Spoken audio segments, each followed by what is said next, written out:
दोस्तों, पाकिस्तान, इंडिया, बांग्लादेश से लाखों की तादाद में लोग रोजी कमाने की खातिर सऊदी अरब जाते हैं।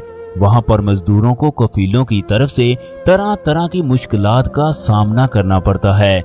आजकल एक हिंदी फिल्म ने सऊदी हुकूमत की चीखें निकाल कर रख दी।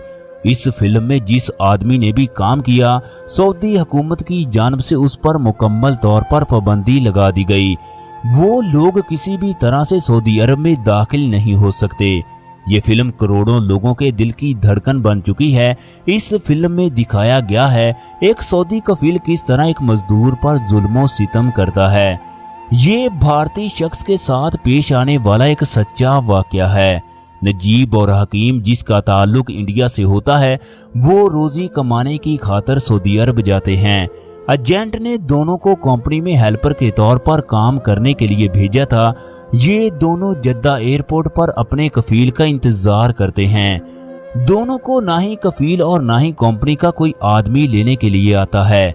इन दोनों ने कई बार लोगों से कंपनी के बारे में पूछने की कोशिश की, मगर कोई भी इनकी बात समझ ना पाता ये क्या कह रहे हैं, क्योंकि ये लोग हिंदी जुबान बोलते थे। फिर ये दोनों एयरपोर्ट पर काम करने वाले एक आदमी से मदद की अपील करते हैं।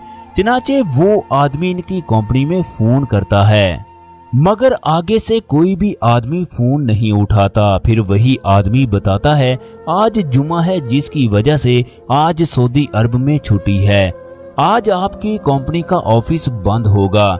वो आदमी ये कहकर चला जाता है कि तुम इंतजार करो, कोई ना कोई तुम्हें लेने के लिए जरूर आएगा।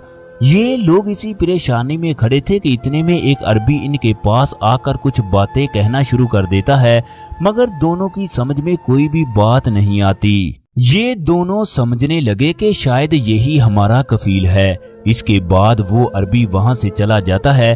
थोड़ी देर के बाद वो दोबारा आता है। इन दोनों से वो पासपोर्ट और वीजे की कॉपी लेता है। फिर दोनों को अपनी गाड़ी में बिठा लेता है। नजीब को शदीद किस्म की गर्मी में सख्त प्यास लगी होती है। वो अरबी से पानी मांगने लगा, मगर सऊदी को कुछ भी समझ नहीं आ रहा था वो क्या कह रहा है। तंग आकर सऊदी उसे कहने लगा, तुम चुपचाप गाड़ी में बैठ जाओ, वरना मुझसे बुरा कोई नहीं होगा।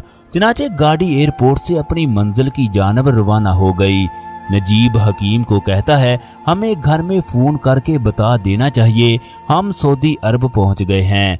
वो जैसे ही रास्ते में सऊदी से कहता है, वो गुस्से में उसे खामोश रहने का कहने लगा। आधी रात का वक्त होता है, चनाचे सऊदी दोनों को अपने मजरे पर ले गया। इसके बाद नजीब को वहां पर उतार देता है। नजीब उसे कहने लगा कि हम दोनों भाई हैं, जबकि हम एक ही कंपनी में काम करने के लिए आए हैं। सऊदी दोनों की कोई भी बात नहीं सुनता। इसके बाद हकीम को लेकर आगे की जानब चला जाता है। काफी देर गाड़ी चलाने के बाद वो हकीम को भी एक मजरे में ले जाता है। नजीब वहां पर मौजूद एक और सऊदी से पूछता है, हम तो कंपनी में काम करने के लिए आए हैं, जबकि आप लोग हमसे सहरा में पता नहीं कौन सा काम करवाना चाहते हैं। वो सऊदी नजीब की बात पर कोई भी ध्यान नहीं देता। नजीब सारा दिन मजरे में परेशान रहता है। शाम को उसे एक बूढ़ा दिखाई दिया जो कई सालों से उस जगह पर काम कर रहा था।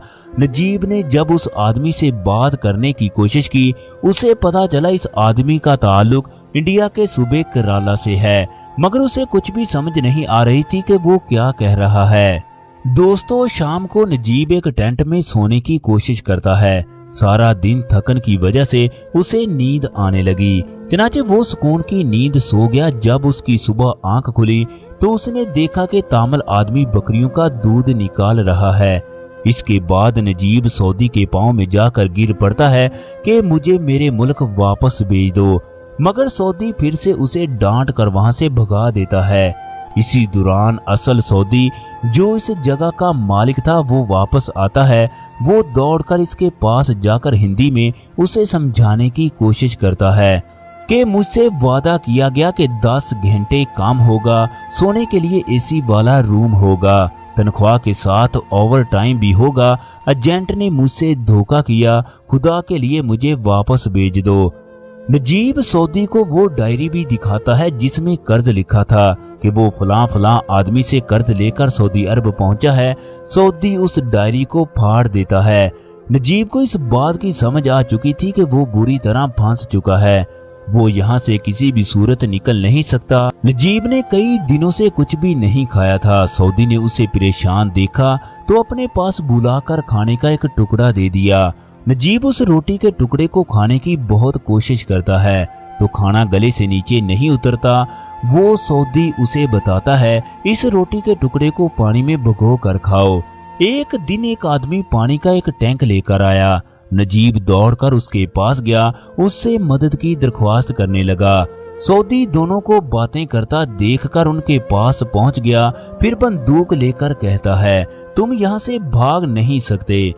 फिर बंदूक की मदद से उसे इस कदर मारता है कि वो बेहोश हो जाता है। अगले दिन सुबह को सऊदी उसे बकरियों का दूध निकालने को कहता है। नजीब दूध निकालने की कोशिश करता है तो बकरी लात मारकर दूर फेंक देती है। फिर आहिस्ता आहिस्ता नजीब दूध निकालना सीख जाता है। फिर सऊदी के कहने पर वो बकरियों को भी चराना शुरू कर देता है। 2 महीने तक वो बकरियों को चराना सीख जाता है। नजीब के चेहरे पर दाढ़ी आ जाती है। 2 महीने से उसने अपने चेहरे को भी नहीं धोया होता। जब वो गाड़ी के आईने से खुद को देखता है तो वो हैरान हो जाता है कि उसका क्या हुलिया बन चुका है। एक दिन वो ऊंट चरा रहा था, उसे आसमान पर कुछ गिद्ध दिखाई दिए। जब वो उनका पीछा करके वहां पहुंचा तो उसकी हैरत की इंतहा न रही, क्योंकि गिद्ध तामल की लाश को खा रहे थे। ये देखकर उसके रोंगटे खड़े हो गए। उसे इस बात की समझ आ गई कि अगर वो इस जगह काम करता रहा तो उसका भी यही हाल होगा। अगले दिन जब वो बकरियों को चरा रहा था तो वो वहां से भागने लगा। इतने में सऊदी उसको दूरबीन की मदद से देखकर उसके पीछे पहुंच गया। फिर इतना मारा कि वो लंगड़ा हो जाता है। नजीब बुरी तरह से डर गया, उसकी हिम्मत जवाब दे गई। एक दिन बकरियों को चराते चराते बारिश होने लगी, चनाचे वो एक चट्टान के पीछे छुप गया। जब वो चट्टान की दूसरी पार गया तो उसने देखा कि वहां पर भी एक आदमी बकरियां चराता है। जब नजीब उसके पास गया तो वो हैरत में मुब्तला हो गया, क्योंकि वो कोई और नहीं बल्कि उसका भाई हकीम था, जिसे वो गले मिलकर खूब रोया। दोनों भाई वहां पर बैठकर खूब बातें करते रहे। इतने में उसके कानों में सऊदी कफील की आवाज पड़ी। चनाचे वो दौड़कर बकरियों की तरफ चल पड़ता है। उसे पता था अगर कफील को पता चल गया तो वो फिर से हम दोनों भाइयों को दूर कर देगा। कुछ दिनों के बाद हकीम एक अफ्रीकी दोस्त के साथ नजीब के पास आता है। वो नजीब को बताता है, ये आदमी यहाँ से भागने में हमारी मदद करेगा। उस अफ्रीकन आदमी को यहाँ के रास्तों के बारे में पता था। उसका नाम कादरी था। कादरी बताता है, कुछ दिनों के बाद सऊदी की बेटी की शादी है। उस दिन मजरे पर कोई नहीं होगा। उस दिन हम इस जगह से भाग जाएंगे। मुकर्रा दिन को तमाम अरबी शादी के लिए चले जाते हैं। वो अपने कपड़े उतार कर पानी की टैंकी के पास जाकर नहाता है। इसके बाद बैग से कपड़े निकाल कर पहनता है। फिर हकीम और कादरी भी वहां पर पहुंच जाते हैं। चनाचे ये तीनों आजादी की उम्मीद करके सफर पर रवाना हो जाते हैं। उन लोगों को इस बात की कोई परवाह नहीं थी कि उनका सफर किस कदर मुश्किल होगा। वो सारा दिन सहरा में चलते हैं, हत्ता कि रात हो जाती है। अगली सुबह ये दोबारा मंजिल की जानब रवाना हो जाते हैं।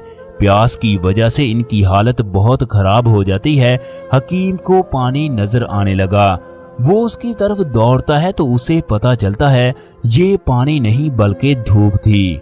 कुछ दिन चलने के बाद ये लोग रास्ता भूल जाते हैं। भूख और प्यास की वजह से इनकी हालत खराब हो जाती है, हत्ता के प्यास की शिद्दत की वजह से हकीम इस दुनिया को अलविदा कर जाता है। वो अपने भाई की लाश को छोड़कर आगे की जानब चल पड़ता है। चलते चलते रेगिस्तान में एक जगह पानी दिखाई देता है। नजीब ने जैसे ही पानी को देखा वो पागलों की तरह दौड़ पड़ता है। कादरी पानी पीने से इसे रोकता है, फिर कपड़े को पानी में भिगोकर उसके लबों पर रखता है।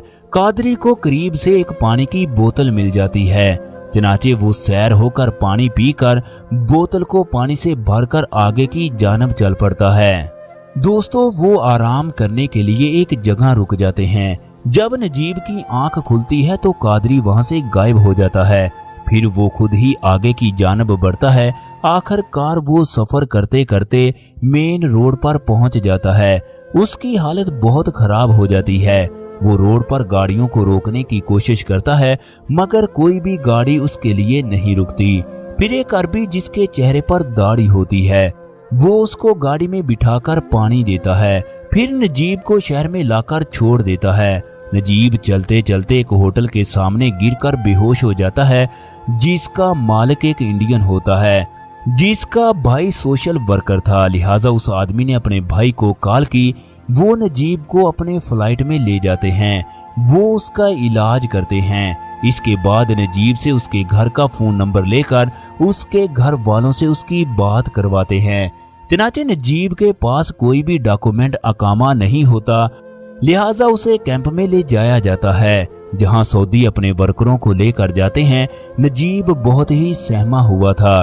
इसी दौरान उसकी नजर सऊदी कफील पर पड़ती है। उसने नजीब के पास आकर कहा, शुक्र करो मैं तुम्हारा असली कफील नहीं हूँ, वरना मार मार कर तुझे यहाँ से लेकर जाता।